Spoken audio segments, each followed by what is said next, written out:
Okay, in this video we're going to give you a little bit of an introduction to the reading comprehension section. So, the reading comprehension section can be any one of the 4 scored sections, and in it you can have up to 28 or as little as 26 questions. And at the start of each section you're going to be given this little paragraph that gives you some brief and basic instructions, and it says, each passage in this section is followed by a group of questions to be answered on the basis of what is stated or implied in the passage. For some of the questions, more than one of the choices could conceivably answer the question.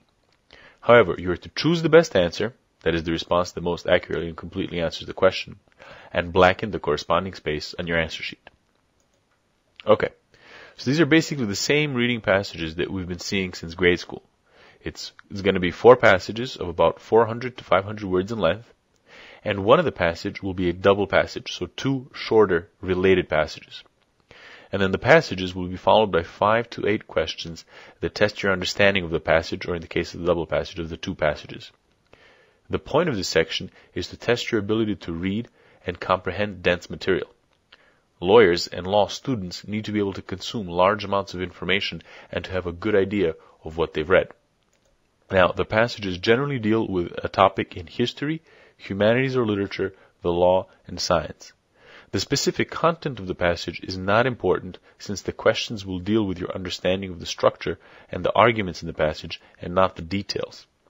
The test doesn't assume that you have any previous knowledge or any in-depth knowledge of the topic, because the information in the passage is simply a vehicle for the test to evaluate your ability to read carefully and understand dense material.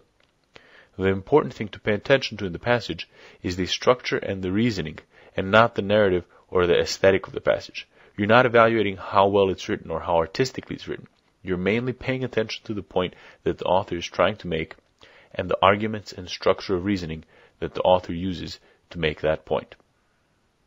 Okay, and in the following videos we're going to go in depth into the different aspects of this reading comprehension section.